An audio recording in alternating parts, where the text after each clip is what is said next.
a place where I love to be. Look in a book, here's a story for you. Who makes stories when the day is through? Who makes stories when the day is through? Story makers, working through the night till the rising sun. Story makers, stories are fabulous, stories are fun. Byron Wordsworth.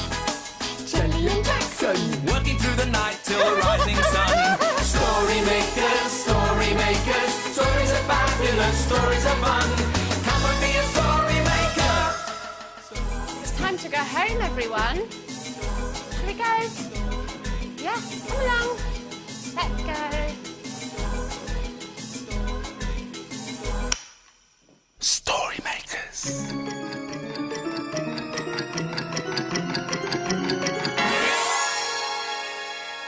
Story makers.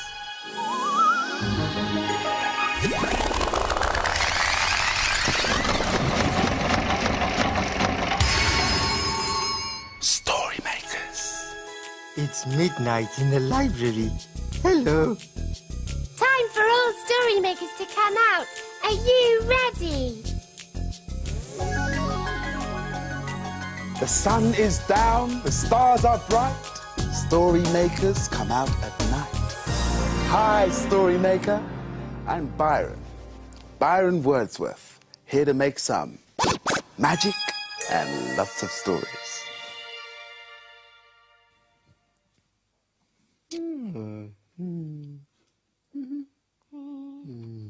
Hello. Look at the lovely starry pictures the children have made. Aren't they beautiful? Oh, they're lovely and twinkly and sprinkly, Jelly. Yeah, they're just like the real stars, aren't they? Byron! Byron, come and look at the Byron! picture. Hi, guys. Hi, Byron. Look. Oh, wow, galactic. Galactic. I'd like to go to the stars. Oh, yes, could you magic us to the stars, Byron? yes. Oh, I'd love to, Jax, but it's a very long way. I don't think my magic will stretch that far. Oh, that's such a shame. But we could build a rocket. You need a rocket to go to the stars, don't you, Byron? Oh, yes. Will you magic us a rocket, Byron? I won't make you a rocket, Jelly. Oh. I'll make you one. Oh, okay. Okay. Well, first of all, I'm going to cut some tape. Right. Yes, we need this to stick my rocket together. Oh, yes. Sticky tape. Sticky tape. Sticky Sit. tape. Where are you Now. going to stick it? I'm going to take my cardboard tube Right. and I'm going to roll it in this tinfoil here and make it into the body of my rocket. Hmm. Look how shiny and glistening it is. Silvery. All silvery. That's right.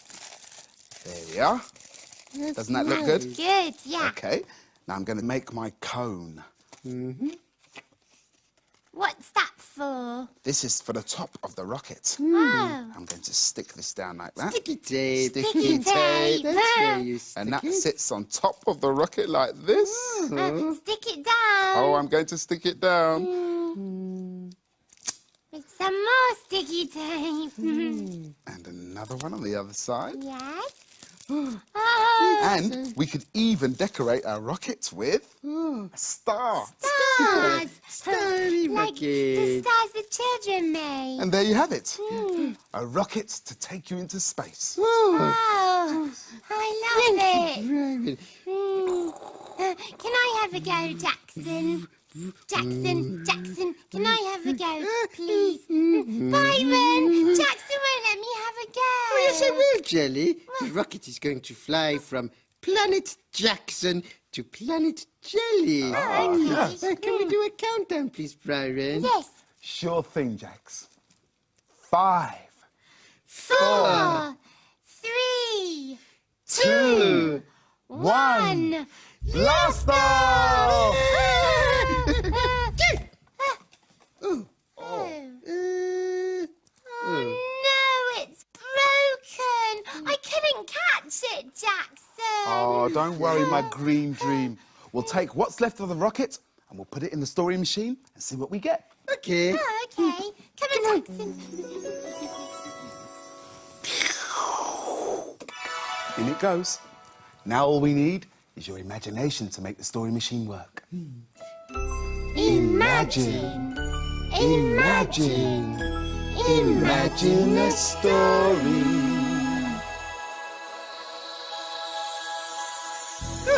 It's a playbook. And it's called Mission to the Moon.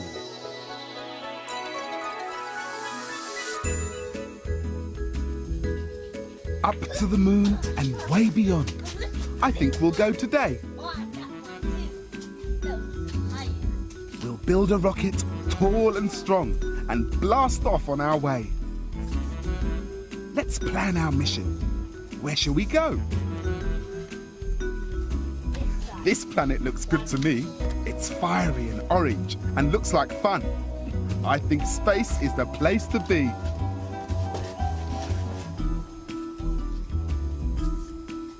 Our rocket must be strong as steel,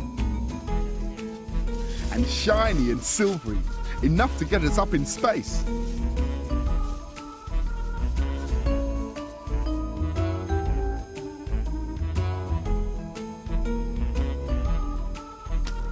It's ready now.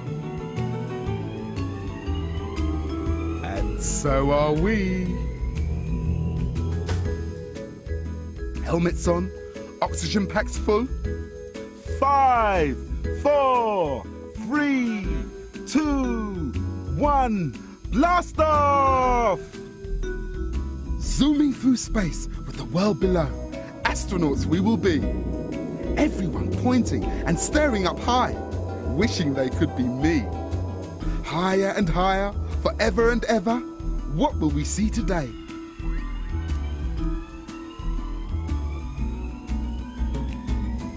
Some shooting stars and our fiery planet, then whoosh past the Milky Way. I see the moon. It's time to land. What's to eat? Let's see. Moon cakes and star juice and galactic crisps. It's what moon people have for their tea. Oh, Byron, that was a lovely story. I would love to taste star juice. Ah, star juice and galactic crisps.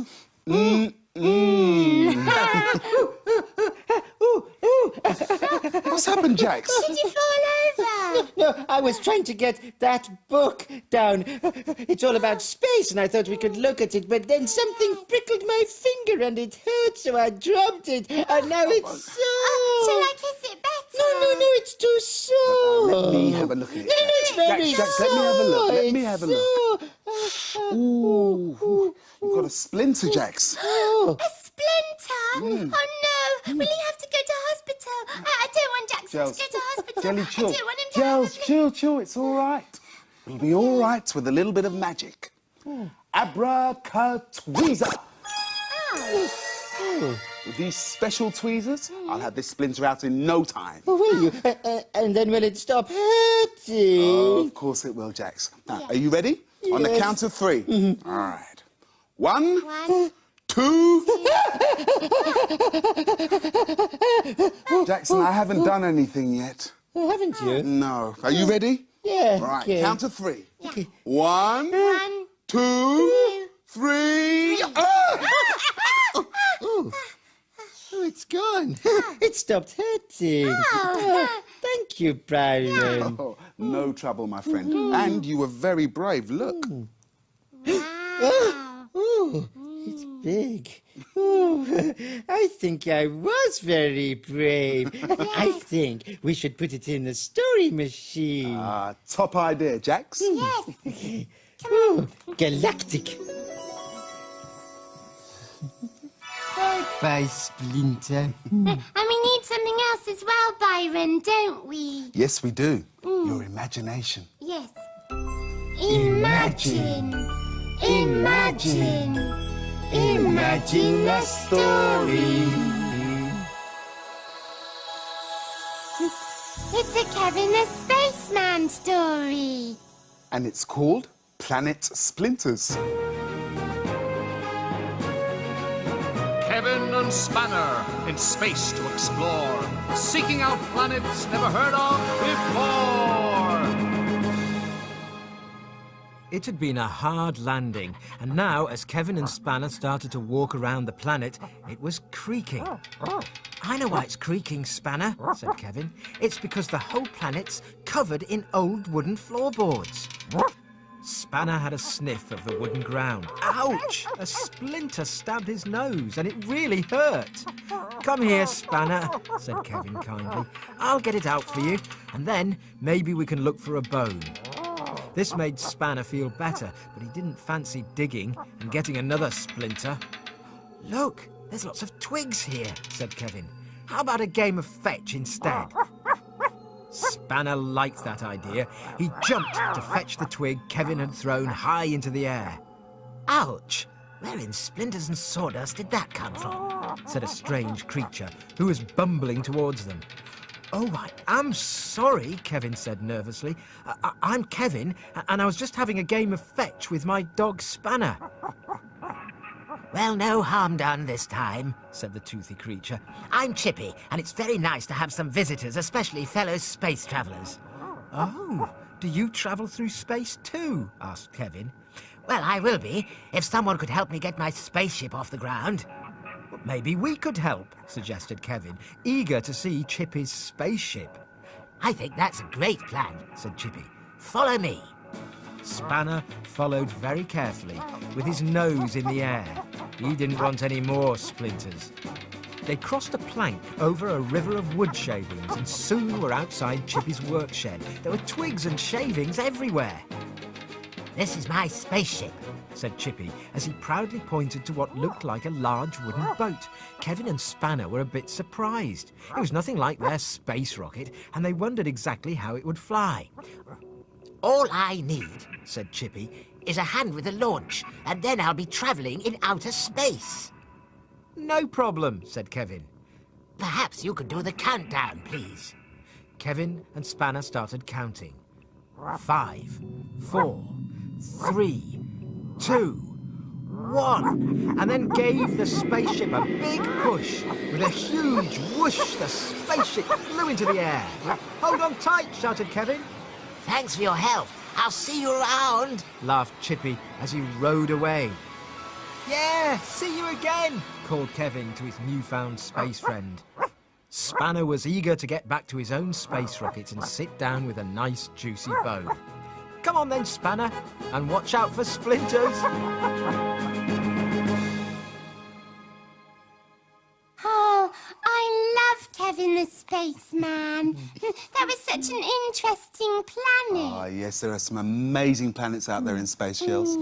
Gee, Byron, look at this, look at this. What are you looking at, Jackson? I'm looking at the stars. Oh. Oh, a lot of stars out tonight. Can I see? Can I see? Oh, yeah. Yes. Here you go, Gels. Okay. Wow. Let me see. Oh, infinite. Byron, we've had 2 planety stories. Can we have a starry story now? Oh, yes, a starry story. We could put one of the children's stars in the story machine. Or, how's about a song? Oh, yeah. Okay. Abracastar.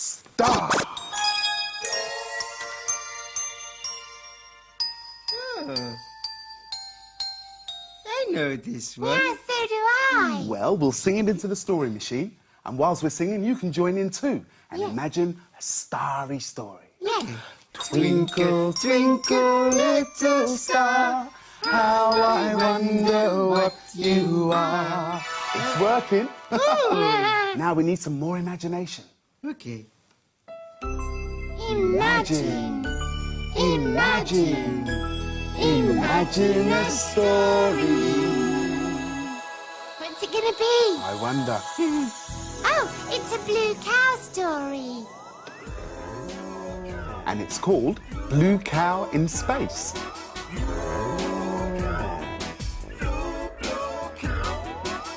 In a field not far away is a herd of cows grazing quietly. One of the cows is most unusual. Blue Cow wonders about the big world beyond her field. One day, Blue Cow was looking at the sky. I wonder what it's like beyond the sky. She's off again, said the other cows. So Blue Cow caught the bus that stops beside her field. I'd like a ticket to a place beyond the sky, please. There you go, madam. Hold very tight. And they set off for outer space.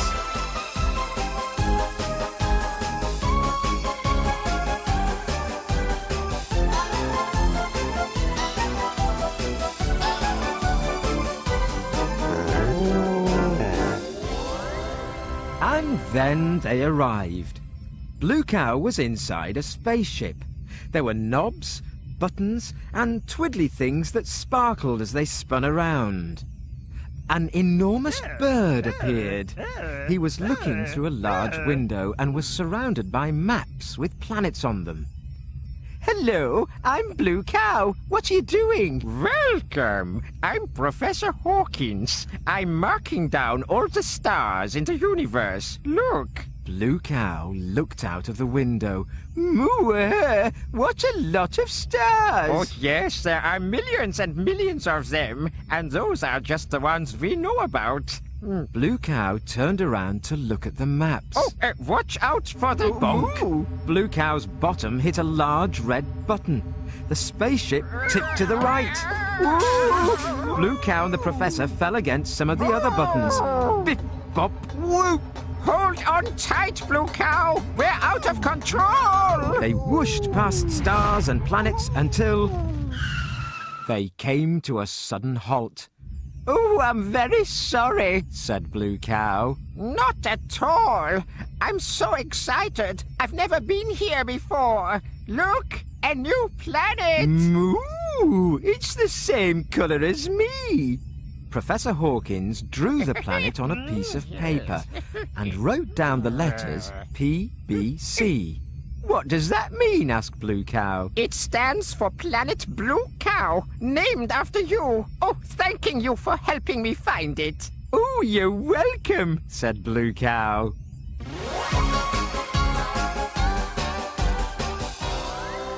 You'll never guess where I've been. Where have you been? I've been to outer space and had a planet named after me. Everyone knows that cows can't go to outer space. But we know they can, don't we? When I'm grown up, I'm going to be a spaceman, and I'm going to zoom off beyond the stars to Planet Jackson. Yes, and I'm going to zoom off into the stars to Planet Jelly. And Planet Jackson will be pink like me. And Planet Jelly will be green like me. Hey, guys. The stars have gone and the morning's coming. Look, we better skedaddle. Yes, the children will be here soon. Dawn is upon us. The morning is nigh. We've made our stories, and we bid you goodbye. Goodbye. Story makers, working through the night till the rising sun. Story makers, Come back soon. Bye. Thanks for helping. Bye. See you later, Story Maker.